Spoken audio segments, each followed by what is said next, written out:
Good morning, students. Today's lesson is the population. Subtopics from this lesson are Census of India, what does the census show, changing population size. These are the main subtopics of this lesson. Census of India. The Census of India provides us with information regarding the population of our country. A census is a procedure of systematically acquiring and recording information about the members of a given population. Once in 10 years, information is collected about all the people living in India. The people who do this survey go from house to house and find out the number of people living in every house in every village, town, and city. This census provides us with a lot of information such as how old the people are, their occupation, houses, education, religion, etc. Census of India. For the first time, census was taken in 1872. The first complete census, however, was taken in 1881. Since then, censuses have been recorded regularly every 10th year. India's population as of 2011 is 121 crores. Out of these 121 crores, 623 are men and 586 are women. What does census show? Census shows age structure, sex ratio, literacy rates, working population. In that, our first slide is age structure. The population of a nation is generally grouped into three categories: children, working age, and aged. Children. They are taken care by the family like everyone else. They require food, clothing, education, and medical care, and all other opportunities for growth. Usually, they do not earn their income to support themselves. It is not desirable that some children are forced to work because of their economic conditions. So, generally, children are those who are below 15 years. Working age. Usually, in this group, the working population comes under this. They are also biologically reproductive. Most people in this age desire decent income and security of work. Children and aged often depends on the earnings of this group. And the last category is aged people who are above 59 years. Those who are been in salaried employment or in organized sector may have retirement pensions, but for majority of people like laborers, domestic workers, construction workers, etc., they has to continue their work as long as their physically it is possible. So these groups depend on their families for the support in old age while unable to work. Our next slide is sex ratio. Sex ratio is the number of females per 1000 males in the population. This information is very important as a social indicator to measure the extent of equality between men and women in the society. Yes, medical researchers show that if the similar circumstances are given both to girl children and boy child, girl children's survival is much better than boys. Hence, if there is no discrimination, the number of girls should be higher or as much as boys. From the census survey, we got another indication that for 103 female babies are born against 100 male babies. However, more female babies die than male babies. The census shows that the age group of 0 to 5, the number of girls who survive is much lower than boys. This can only happen if there is some discrimination in their care and nutrition, because otherwise the physical chances of survival is better for girls.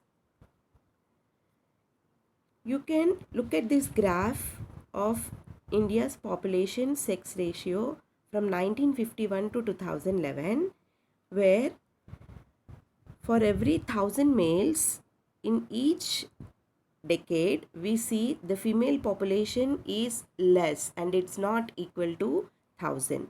By the year 2011, we have seen that is female population is 940 for every 1000 males. So this kind of discrimination is existing in India. Many families in India consider the girl children as a burden. Due to the preference for male children, parents may decide to abort the female child before birth. Studies shows that priority for male children in health continues even among the adults, not only children. What can be the solution for such problem, for such discrimination of females compared to males? Women's education can be the best and powerful force in reducing this discrimination against the women. If woman is educated and she is sent to school, this reduces child mortality and work against the selective neglect of the girl's health. To understand such situations, discuss these questions and try to get the answers for that, how this sex ratio is going to impact the society. Next topic is literacy rates. Who is considered as a literate? A person aged 7 years and above who can read and write with understanding in any language is treated as a literate. Literacy is the key to socio-economic progress in the country. At the time of independence in 1947, 12% of population of India was literate. In 2001, it grew to 64.84%. When we compare it with 2011 census, literacy rate of India went up by 74.0%. However, this 2011 census shows that there is a wide disparity in literacy rates for men, that is 82.14%, and women it is only 65.46%. Still there is discrimination between the education between men and women. The next topic, what the census show is working population. This working population, workers and percentage of workers is shown as per 2011 census. You see, their workers are divided into cultivators, agricultural laborers, workers in household industries, and other workers. The census of India groups them into these four categories.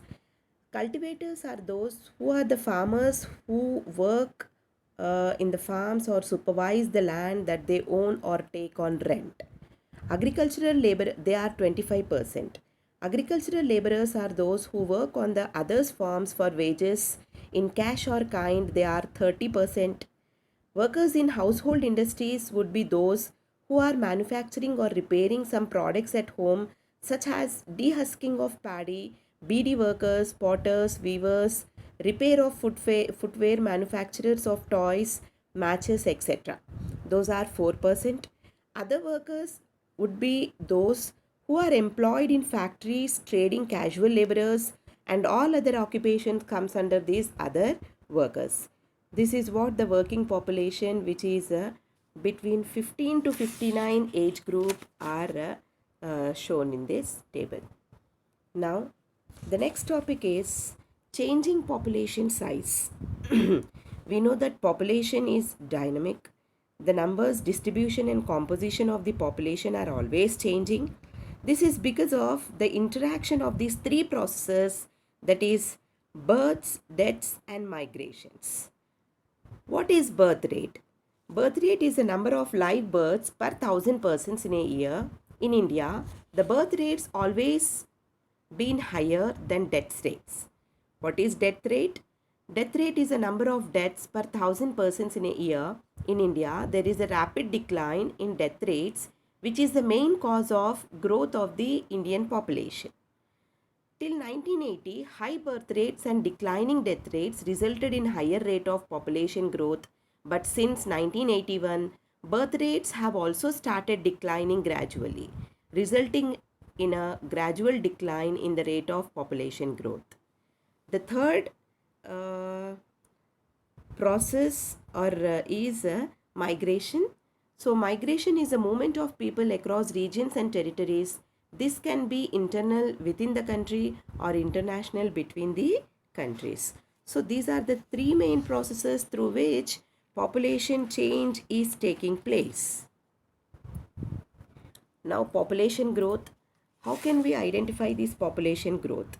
The change in this population size is the difference in numbers of inhabitants of a country, territory during a specific period, say during 10 years.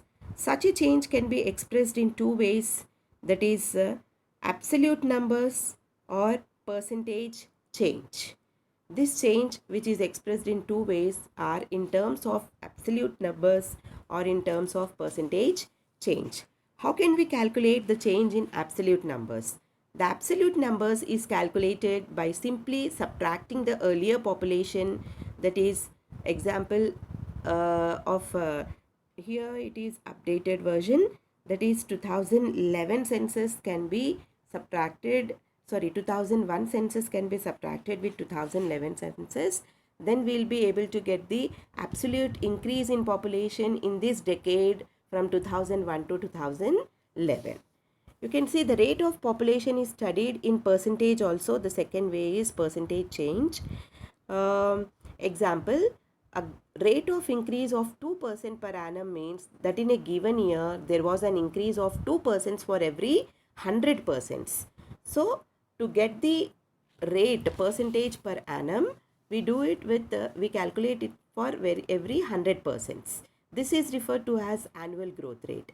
India's population has been steadily increasing from 361 millions in 1951 to 1028 it is in 2001, and it is 121 crores or 121 millions in the year 2011. Since 1981, however, the growth rate started declining gradually as birth rates declined rapidly.